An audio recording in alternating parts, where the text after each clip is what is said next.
Un minuto nos separa de las 9 de la mañana y es momento de darle la bienvenida al ministro del Interior, Nicolás Martinelli. Bienvenido. Bueno, nos costó su presencia, pero acá está, así que le agradecemos. Bueno, muchas gracias Lore y Dante por la invitación y un placer estar por acá.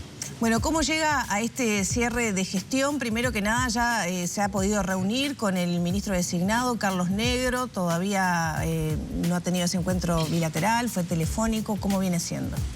A ver, a Carlos Negro lo conozco desde hace bastante tiempo porque obviamente él como fiscal de homicidios tenía una relación bastante estrecha con la policía, con nosotros además. Incluso a raíz de una reformulación que hicimos del Ministerio del Departamento de Homicidios, eso generó un vínculo mucho más cercano y mucho más importante, que ha redundado incluso en un mejor nivel de esclarecimiento de los homicidios y por lo tanto la relación con él no arranca ahora, la relación siempre ha sido muy buena.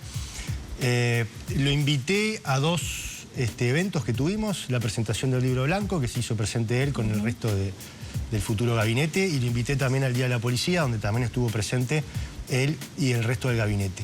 Por ahora, lo que se nos ha pedido fue desde Presidencia de la República, que son los que están llevando la transición, secretario y prosecretario, con secretario y prosecretario designado, una serie de documentos de cada una de las unidades ejecutoras que compone el Ministerio del Interior. Eso fue entregado en su momento, en tiempo y forma. Y después, en cuanto a lo que tú mencionás de reuniones bilaterales, todavía no hemos tenido.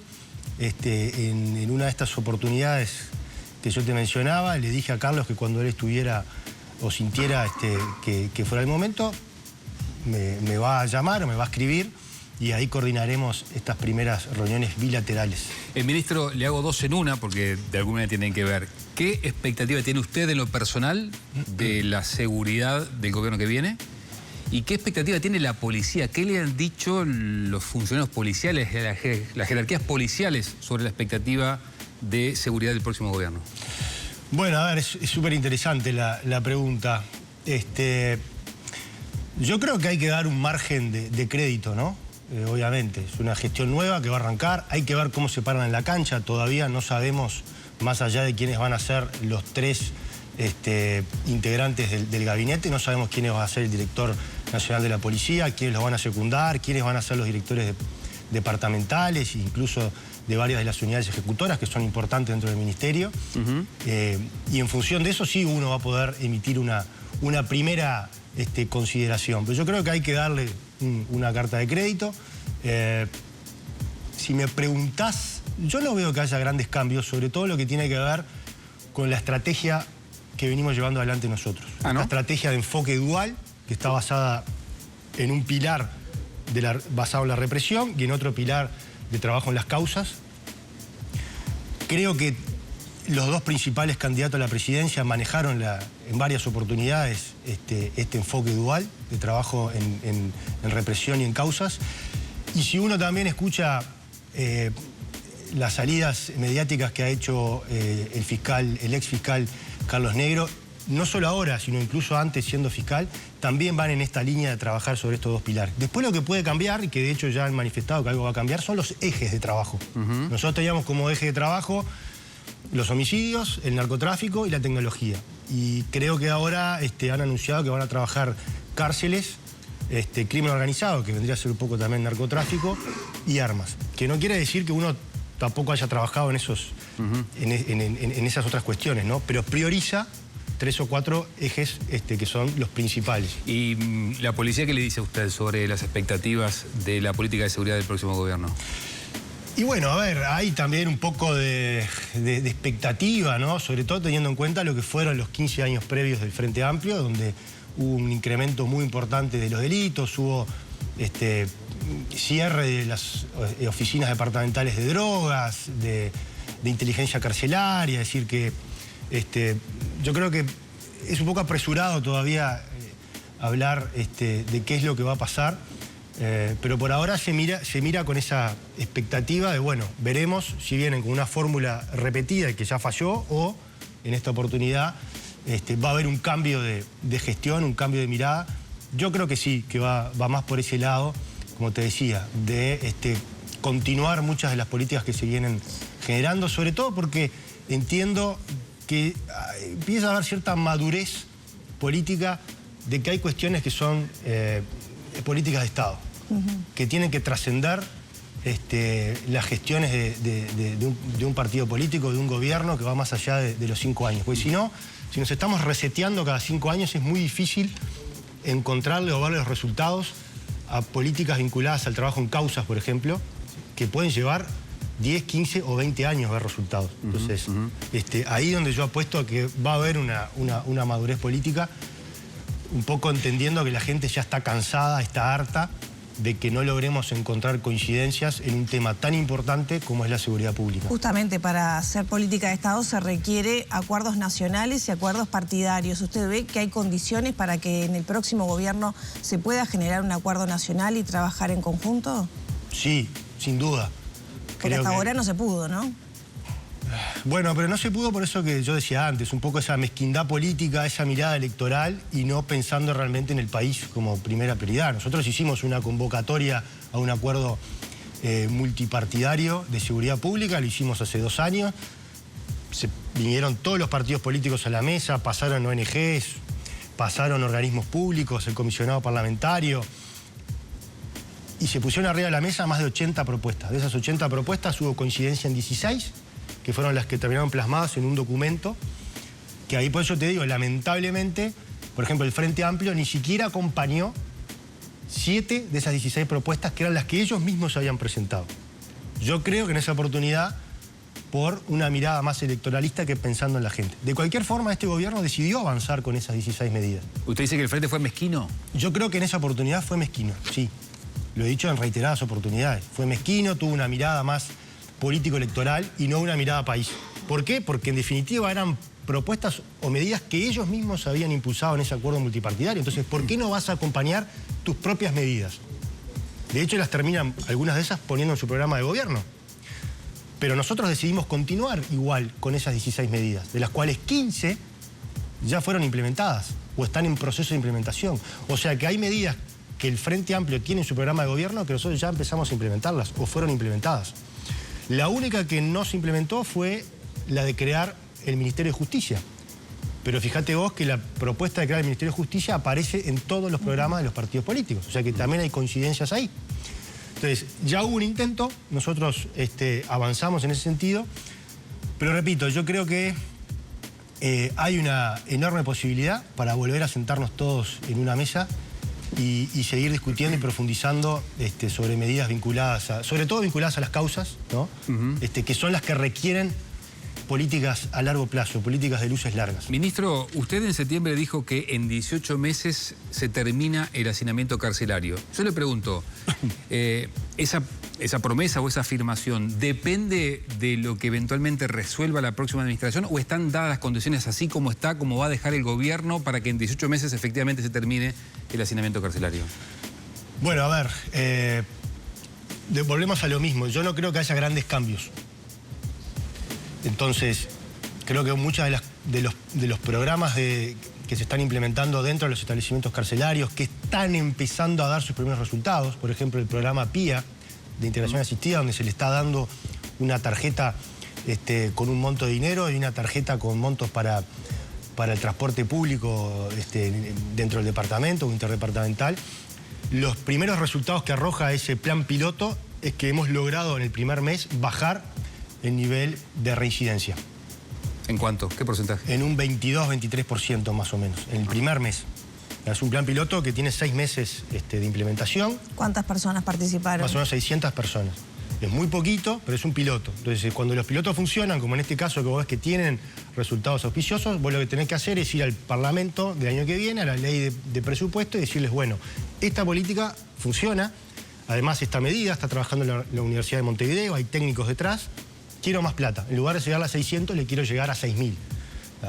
Yo creo que si logramos continuar con este tipo de planes piloto, sin perjuicio de otras ideas innovadoras que pueda traer o no el gobierno que va a entrar, todo seguiría de la misma forma para que una vez que se termine la construcción de estas nuevas cárceles, que también son cárceles novedosas,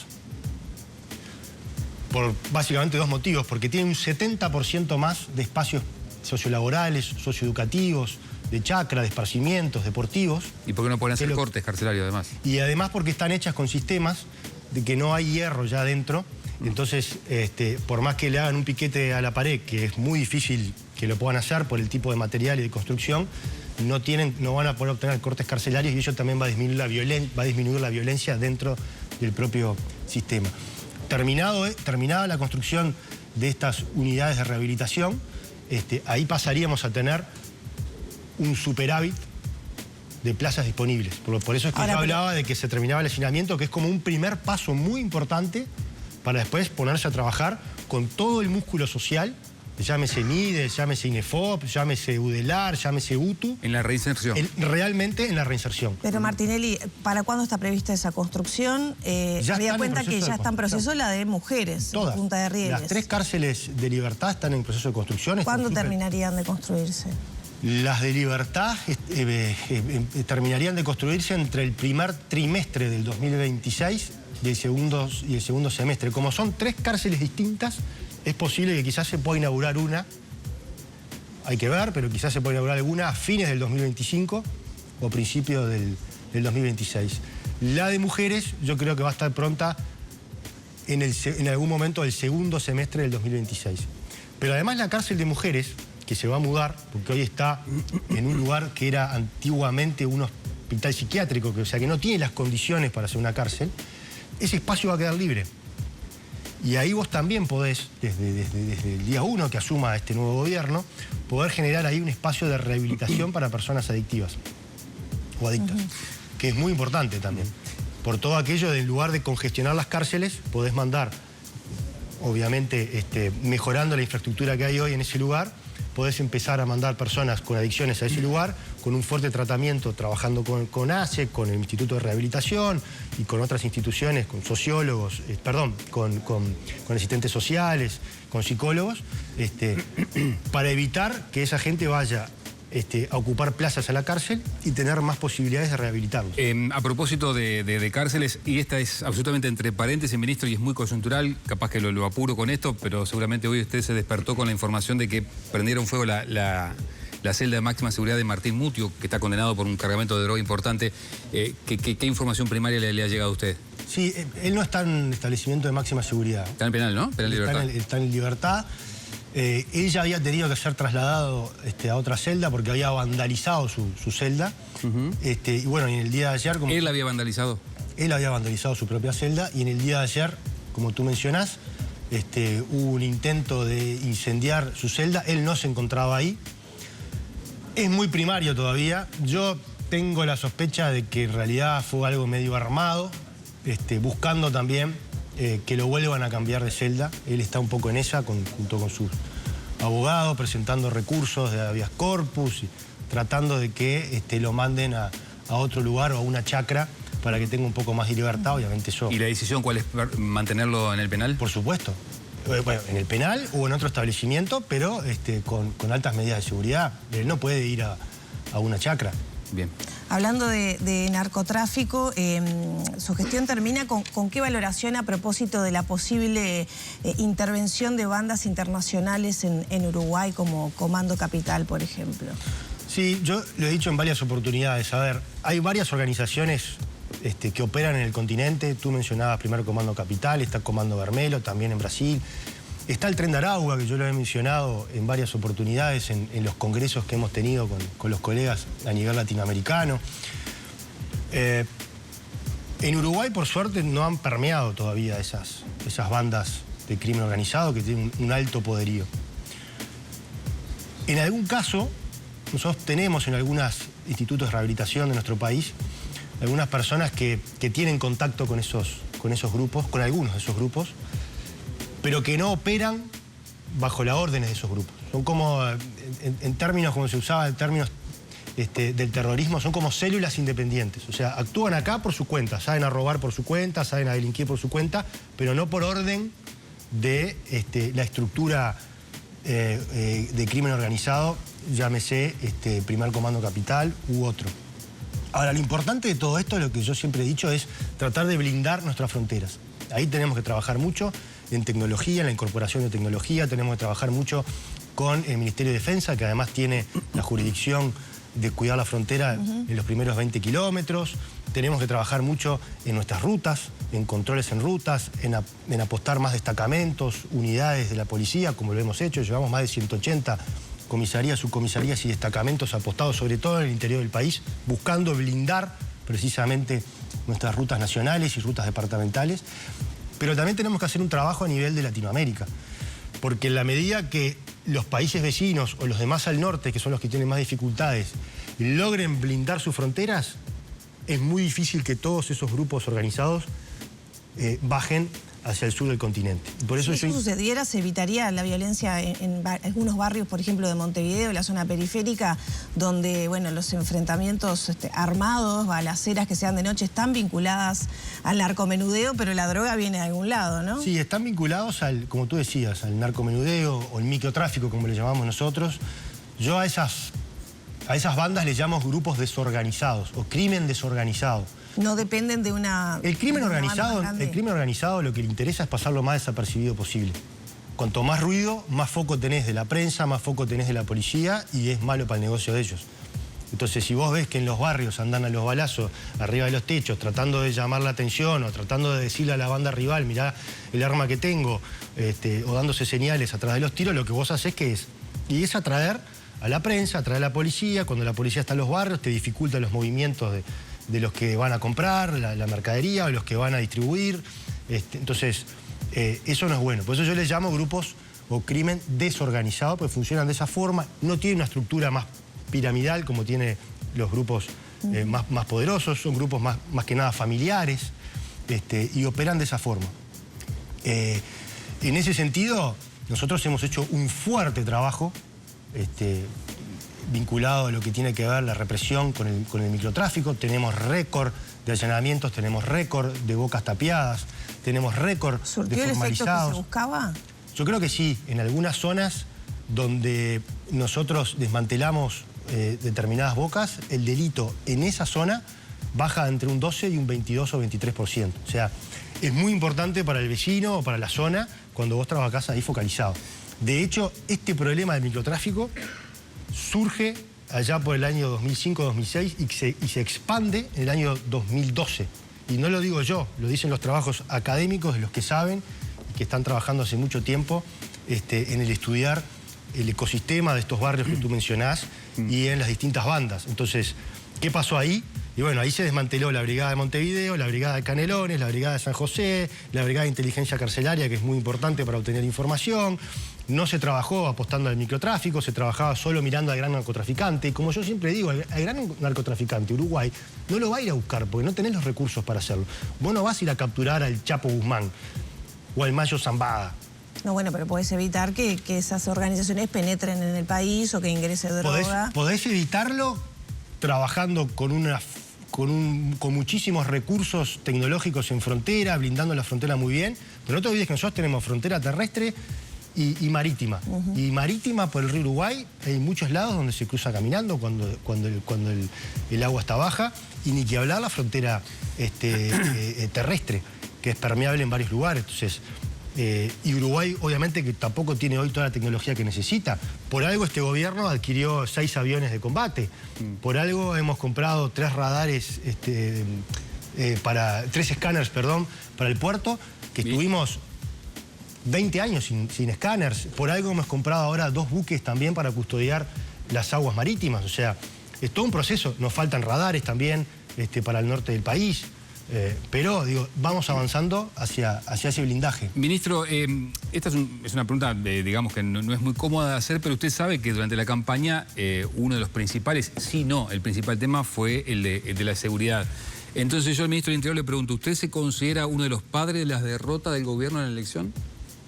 Para nada. Decir que la seguridad pública es el elemento de la derrota es un error. Yo creo que tanto las derrotas como las victorias son multicausales.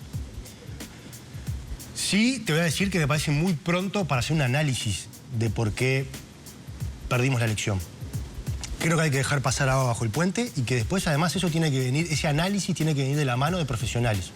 Acá me parece a mí que hay que hacer un trabajo donde tienen que participar o vamos a tener que contratar sociólogos, politólogos, antropólogos y estudiar el por qué un gobierno que tenía todos sus índices y sus indicadores positivos, termina perdiendo. Por eso digo que es multicausal y que el análisis me parece que más que de los actores políticos tiene que venir de la mano de la academia o de los técnicos que realmente estudien determinadas situaciones para ver qué es lo que pasó ahí, para mejorar, para corregir y para dentro de 4 años, cuando se inicie la nueva campaña, estar preparados. ¿Tiene aproximadamente la cifra de cómo va a cerrar el año en materia de delitos?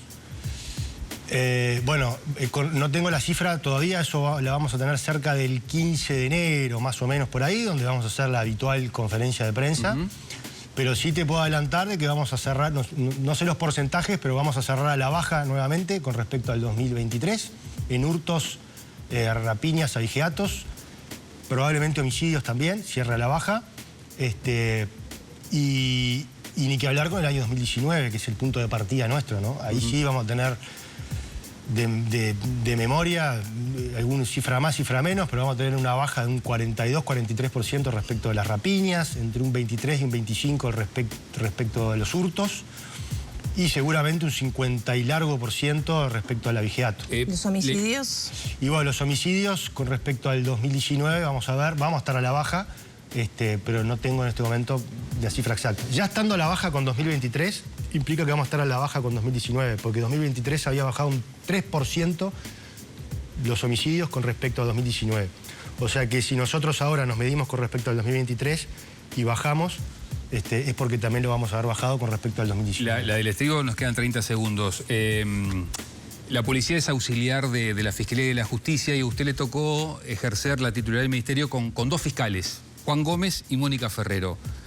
¿Usted, a nivel policial, digamos, notó un cambio entre una cosa y otra?